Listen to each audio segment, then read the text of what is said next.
Dou para conversar com o ouvinte da Rádio Bandeirantes sobre isso, o economista, especialista em relações internacionais, Igor Lucena. Bem-vindo aqui à Rádio Bandeirantes. Igor, bom dia para o senhor. Muito bom dia, é um prazer estar aqui com vocês. Bom, primeira coisa, né? Essa decisão dos Estados Unidos mexe como com a economia global? Bom, a gente tem dois fatores que são importantes. Primeiro, essas decisões de aumento de tarifas, elas causam imediatamente um aumento no custo inflacionário a nível global. Inicialmente, no próprio Estados Unidos, os produtos que vêm do Canadá, do México e da China, os principais parceiros dos Estados Unidos, ficam mais caros. E lembrando que a economia desses países é muito complementar. Então, são peças, equipamentos, produtos agrícolas que vão para os Estados Unidos e são vendidos aos consumidores. Isso significa que Trump tem, do ponto de vista econômico, uma visão de que isso pode melhorar a produção e as vendas das empresas internas dos Estados Unidos. Que isso tem um ponto de vista falho, já que gera inflação e faz com que a economia se torne menos dinâmica. E isso, obviamente, impacta o mundo inteiro, o dólar se valoriza a partir do momento que essas tarifas vão para o mercado. Agora, é importante dizer também que as tarifas elas não são só econômicas. Trump tem como objetivo, tanto no México quanto no Canadá, diminuir problemas do ponto de vista geopolítico. Ele utiliza isso para pressionar o México e também outros países da América Latina para diminuir a imigração, serem mais fortes no combate à imigração para os Estados Unidos, e também o fentanil. O fentanil é um dos principais problemas de saúde pública nos Estados Unidos, um opioide que se tornou uma epidemia de drogas e que vem dos Estados Unidos e também do Canadá, do México e também do Canadá. Isso é uma maneira que todos os diplomatas desses países estão trabalhando para, de fato, negociarem com Donald Trump termos para que essas tarifas possam ser diminuídas ou possam ser postergadas, já que elas estão começando hoje. Então, Trump utiliza as tarifas tanto do ponto de vista econômico para tentar melhorar os seus índices internos em regiões dos Estados Unidos que têm uma baixa produtividade, com o protecionismo clássico, e, ao mesmo tempo, utiliza elas para resolver problemas geopolíticos que afetam a vida dos americanos.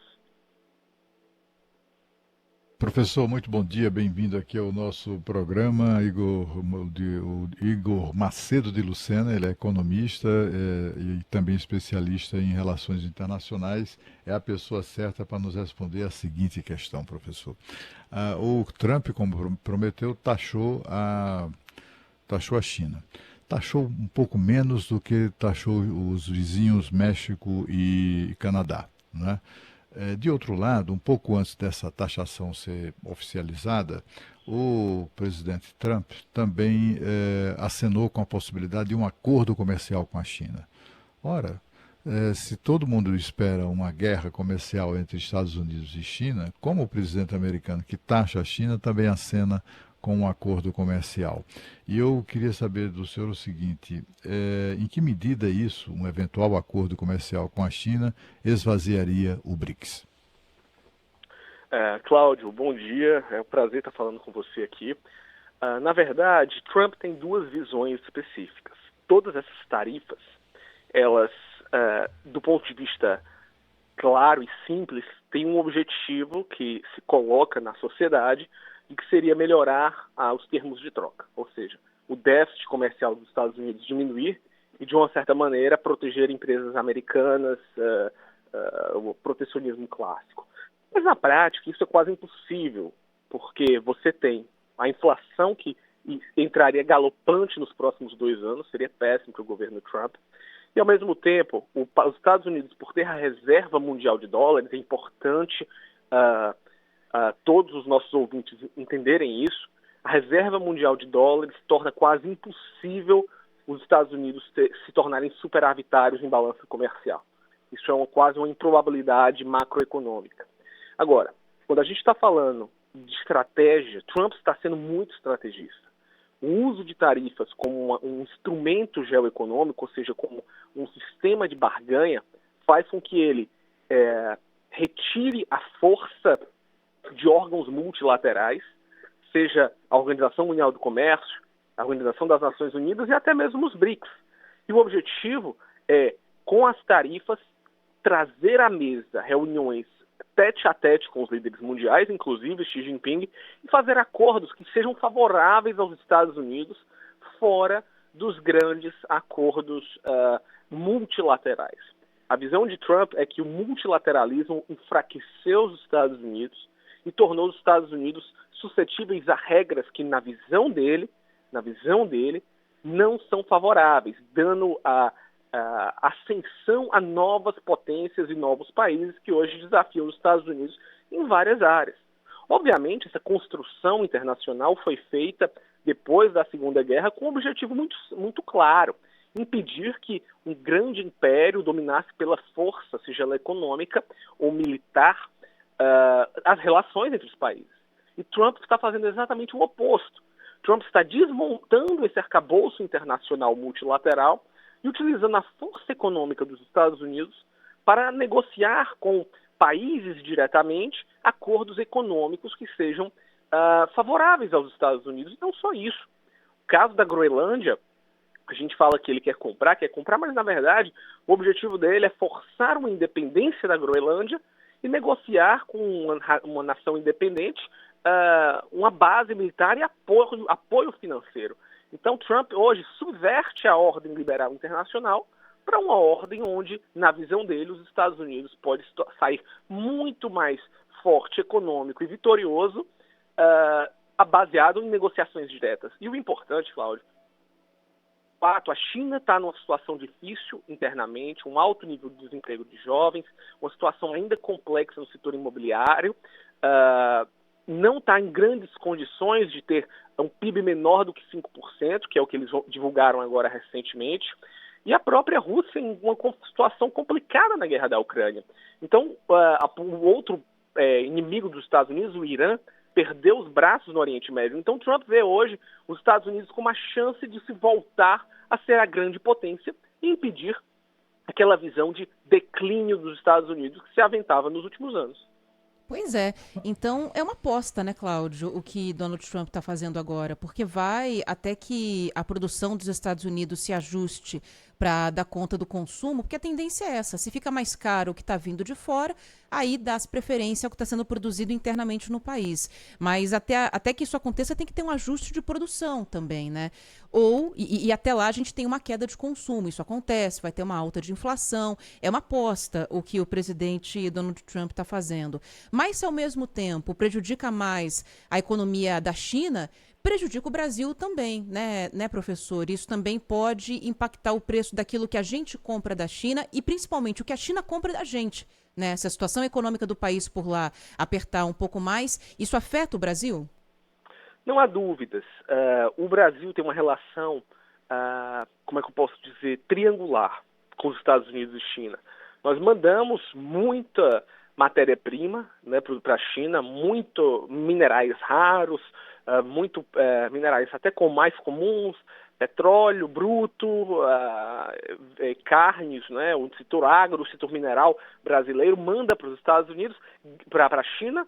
Esses produtos geram superávit comercial no Brasil, seguram a nossa balança.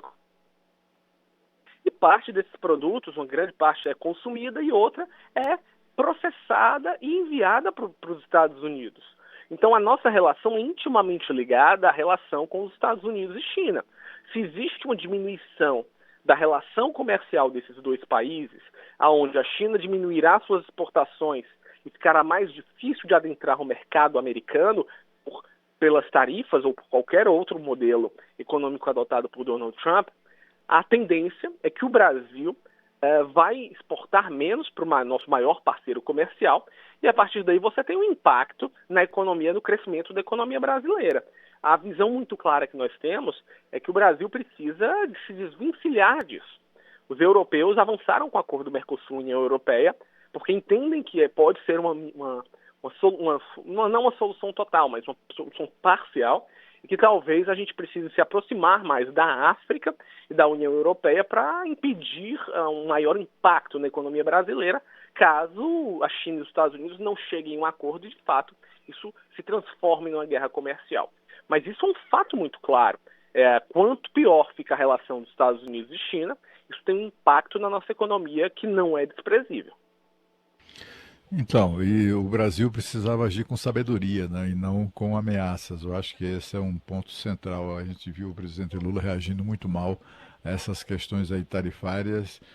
Mas, enfim, o fato é que o Brasil não pode descartar, não pode tratar mal os seus clientes, né? O Brasil exportou em 2023, esse é o número consolidado que nós temos, de 37,5 bilhões de dólares, né?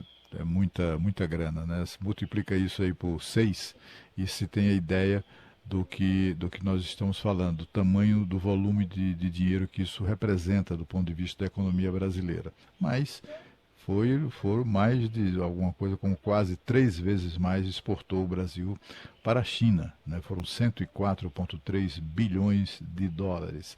É claro que isso, não podemos tratar mal nem o maior cliente brasileiro, que é a China, nem muito menos aquele que está em segundo lugar, que são os Estados Unidos. O temor dos agentes econômicos, econômicos, é exatamente que o Brasil perca, assim, até pela incapacidade que a gente percebe do atual governo, né? O presidente parece andar meio cansado, meio esquecido. Tem um ministro da Fazenda que também tem grandes dificuldades de fazer o seu trabalho, de cumprir o seu papel. Não temos um protagonismo forte do vice-presidente Geraldo Alckmin no ministério que responde pelo comércio exterior. E aí a gente assiste aí um grande negociador, né, conhecido negociador, que é o Trump. Ele é o sujeito que tem lá seus momentos de truculência para depois então negociar aquilo, etc. Mas o fato é que o Brasil parece estar perdendo um pouco essa mão, né? Ou a presença, deixando de garantir sua presença nesse debate. O senhor tem algum temor com relação a isso? Porque se o Brasil até agora vem tendo uma relação nas exportações com países assim, não é? É muito mais provável que Estados Unidos e China se acertem, né, do que o Brasil consiga se acertar com os Estados Unidos, por Pois é. exemplo. E aí, com isso, a gente pode passar maus bocados. O que é que o senhor acha disso? Cláudio, eu tenho dois temores que são muito, muito fortes, tá?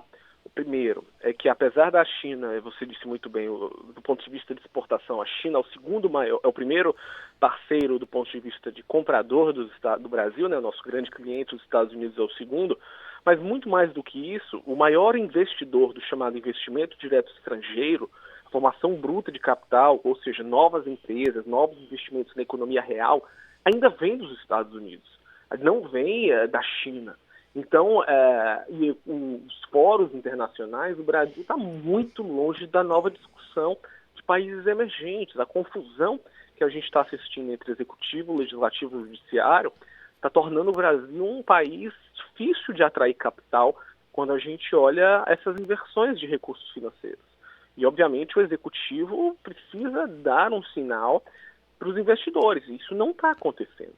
O que mais me preocupa, o segundo ponto, é que nos últimos, pelo menos 2 anos, a gente viu sinalizações muito claras sobre o Irã, né, sobre a Venezuela, sobre os BRICS com nações ditatoriais e até mesmo com o Hamas, né, na questão do Oriente Médio, que são temas extremamente caros para a segurança nacional dos Estados Unidos.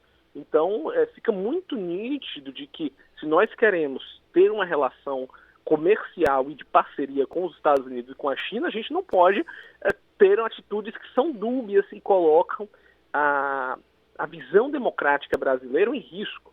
Muito se fala aqui no Brasil sobre defesa de democracia, mas, ao meu ver, a gente não teve aqui um risco grande democrático.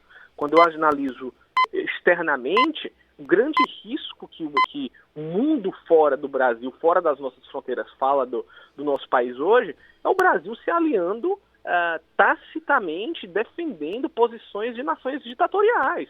Isso que torna para os investidores e para os Estados Unidos o Brasil como algo realmente democrático do ponto de vista deles, um país que defende, de alguma certa maneira, e relativiza invasões ou grupos terroristas. Eu acho que isso é o mais arriscado, principalmente quando você tem como secretário de Estado agora, Marco Rubio, que entende profundamente da política externa latino-americana. Então, acho que o Brasil precisa adotar um tom muito mais pragmático, escutar muito mais o setor empresarial e avançar radicalmente em acordos, né? O acordo do Mercosul e da União Europeia foi uma vitória conjunta aí de 4, 5 governos.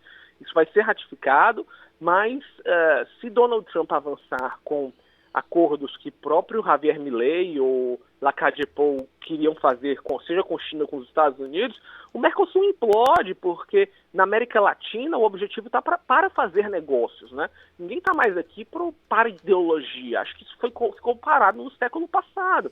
E nós vimos agora, recentemente, com a situação na Colômbia, que Donald Trump não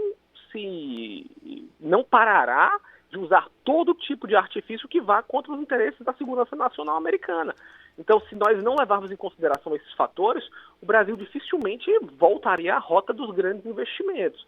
Então, está precisando um pouco mais de pragmatismo e eu diria até, Cláudio, agir como os chineses. Os chineses estão extremamente pragmáticos nessa situação e provavelmente devem auxiliar o fim do conflito na Europa com o objetivo de normalizar suas relações comerciais com os Estados Unidos. É isso. Agora é acompanhar como é que a coisa vai se desenrolar a partir da segunda-feira mesmo, né? Porque a taxação em tese começa a valer hoje para a China, México e Canadá também. Para o Brasil nada foi dito, pelo menos por enquanto. Deixa eu agradecer aqui ao Igor Lucena, economista, especialista em relações internacionais. Doutor, obrigada pelo seu tempo aqui, né? Professor, obrigada pelo seu tempo com a gente nesse sábado, pela paciência que a gente atrasou um pouco aqui a nossa entrevista, porque o noticiário está bem cheio. Um bom fim de semana para o senhor. Eu que agradeço, obrigado a vocês e um bom dia a todos da Rádio Bandeirantes. Valeu, muito Abraço, obrigada.